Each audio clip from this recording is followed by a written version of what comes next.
What's going on, guys? Welcome back to the channel. In this video here, we're doing a stock analysis on AMD. Now, this company has hit 52-week lows, and I get excited about 52-week lows because that means the company's falling into a price that we could potentially buy it at. I'm going to load this up in our stock research tool. So when companies go into a 52-week low, folks, you have to analyze and say, why is this happening?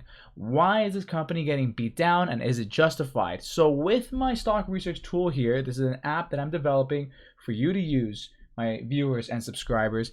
We're going to investigate this business. So looking at our financial valuations category right off the top here, we are grading this company an 8 out of 10. Now the financial valuations, the section here, looks at three core things. That's the income statements, the balance sheets, as well as the cash flow statements, and presents it in a nice digestible score out of 10 so we can understand what they're doing right and what they are doing wrong.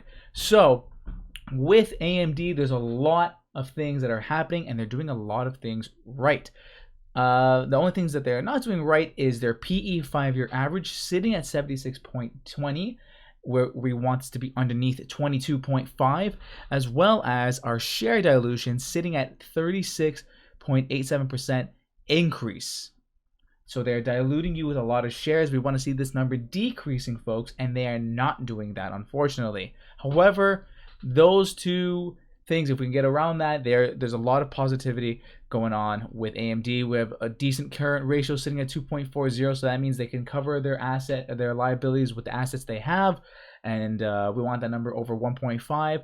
Great return on equity average, strong EPS growth, a super low debt to equity sitting at 4.66%. We want to see this number underneath 50%, folks, and we have that, no problem. Really phenomenal, great net income growth. We have a strong free cash flow growth, a really good return on invested capital average sitting at 22.05. We want to see that 10% or higher, as well as a lot of revenue growth. So AMD is doing a lot of things right. We're just getting dinged in those two categories that I mentioned. We can give a pass to the PE ratio because if it is a quick growing company, it may be able to justify that PE ratio, because you should be paying more for a quicker growing company. However, they are losing a lot of points with their share dilution because, listen, let's face it, folks, they issue out more shares. Now you're sharing the profits with more owners. When they buy back shares, that means you have more ownership of the company. It's more money technically in your pocket. So we'll do a further investigation. Looking at our company metrics here, we do see that the trailing 12 months has gone down.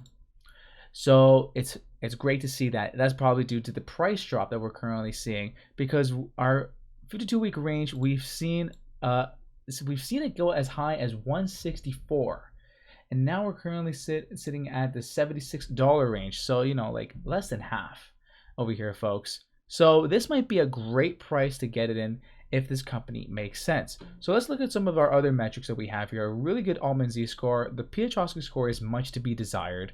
However, they have decent free cash flow. On average, it's sitting at almost $1 billion, and we are currently sitting at $3.3 billion. So folks, what I like to do here on my software, if I don't want to look at the income statements or the cash flow statements, I could just go straight to my chart section. It's not showing here in the drop down menu, but I can just visually look at what's going on here. So the full story here is this: we've been net positive on our free cash flow going as just in pretty much 2019, and we can see that there's been some drops here. We can get the whole story as we scan through these different years.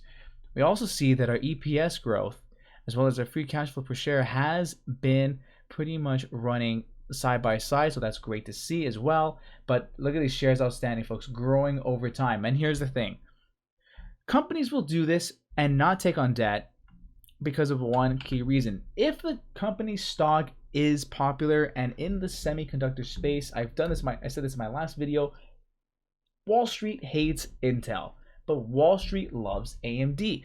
Why that relationship is the way it is, I have no idea. I think they're both phenomenal businesses, but there is one catering. There's a perception that one caters to one company and not the other. And in doing so, if I am AMD and I know people like my stock and want to buy it, and because they see the potential in this business, why take on more debt when we could just issue out more shares? Ultimately, that's going to hurt you, the shareholder, in the long run. But as a company, well, screw it. Like, why not? Just keep issuing more shares. They're going to buy it anyway, so we don't have to take on debt. And it's pretty evident here, folks. If I just go back to my chart here, look at those liabilities just slowly going down. Slowly going down. So that's the story there with AMD. So what are my thoughts about this business? What are my thoughts on this company? I think it's strong. I'm liking the score here, but to get the full picture, what we're going to do is we're going to jump into a price analysis, folks. And what my software does here, I can do an analysis up to 20 years. We're going to go to 10 because I think that's a fair number to play with. We're going to do 3 analysis estimates. So we're going to go conservative, moderate, and aggressive to take a look at what this company is worth today and what we should be paying for it. If you want to just go based off my software here on the financial evaluations, 8 out of 10, it is a strong business. It's doing a lot of things right. But on this channel here, folks, we are value investors. So the next step is to determine what the intrinsic value of this company would be, and if it's in our wheelhouse, and if it makes sense, then to go out and buy it. But you can use my software as simple or as complex as you like. There's a lot of new features that are being integrated, and stay tuned when it's fully released. But the best part about the software, I think, right here is the price analysis section, where we can actually find out that intrinsic value and see if it's in a wheelhouse to buy it or not based off our assumptions. So I'm going to fill out these boxes here, folks, and I'll get back to you in just a quick second. So check it out. If you're new to the channel, this is what we like to do. I like to stay in the conservative realm of estimations. So with our revenue growth, I've cut it in half of what we're currently be doing with our 5-year and 1-year numbers, and I've stuck to the 10-year numbers. So that's why I did 15, 15 and a half, and 16. Now this may be super low, but I want to be as conservative as possible to give myself enough ample margin of safety as possible. Same thing with the profit margin. I've stuck with our 5-year numbers, going with 10, 10 and a half, and 11. And free cash flow numbers or margins as well, sticking with 7, 8, and 9. Price to free cash flow, I've discounted that. I've gone to 14, 16, and 18. Same thing with free PE ratio, going 14, 16, and 18.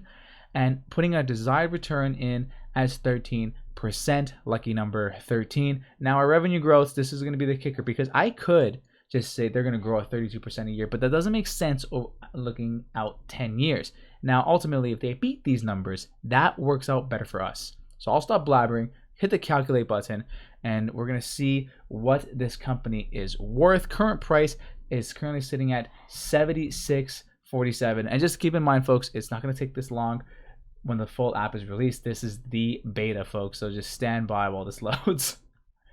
And take a look at that, folks. Average calculation comes out to be 59.64. Our aggressive average comes out to be 73.98, and we're almost there based off those metrics right there, folks. The moderate's 59.51, on the low end 45.44. So here's the thing, folks. This price still needs to fall down, in my opinion, to be in our wheelhouse of being in a potential buy territory. But it's not too far off. It's not too far off. And keep in mind, I'm using very conservative numbers, 15, 15 and a half, and 16% revenue growth. Now, if I did, let's say 20, 21, and 22, this might change the whole thing around. Oh, I forgot. I have to calculate it. Take a look at this.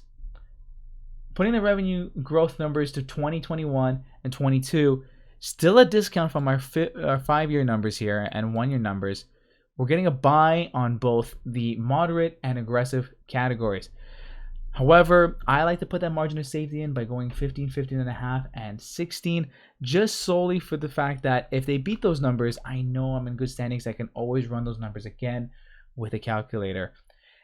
But this company has hit 52-week lows. I'd be very surprised if it keeps going down, but if it does keep going down, that works out better for me, and it's something to consider as it is on my watch list. I would like to own a piece of this business as the semiconductor space is becoming more and more heavily demanded. Frankly, full disclosure, I own a position in Intel. I would love to own a position in AMD as well. I believe they can both coexist in the same space, even though one has a much more larger market share. AMD is an emerging, not emerging, but they are doing extremely well. They make great products. I just don't like the price right now. That is the only thing. I just don't like the price. So folks, if you enjoyed the video thus far, hit that like button, hit the subscribe button, stay tuned for this app. It's coming out soon. There's so many more features that are coming out. If you watch my earlier videos where I have the cash flow statements, the income statements, balance sheets, we're still working to figure out the bugs on the beta side, as well as charts and other things are lined up and on the way. So my thoughts on AMD are this. It's a strong company. They're doing a lot of things right. They have a lot of things in the pipeline. They have a large market share that they could potentially take from Intel. And they are making strides in doing that. They make phenomenal products. They're going to be a huge player in the semiconductor space. And we can see that they know how to run their books effectively. The only problem I have with the company is that the price isn't right for my numbers, for what I put in. However, if you believe these numbers, the 20, 21, and 22% revenue growth, then take a look at that. Average calculation comes out to 96, 93, and that would mean it's a buy all day. But like always, folks, it doesn't mean you go out and buy the stock. You have to do your own due diligence, and that's what this app is for, to help you, and how to be more rational when it comes to actually investing in general. With that in mind, folks, that's the video. Thank you so much for watching. If you haven't done so already, hit that like button, hit the subscribe button, and share this video with someone that you know that is starting to get into investing. What I'd like to do on the channel, and what I try to be, is an educator to try to help people not make the same mistakes I've made and approach investing with a rational standpoint.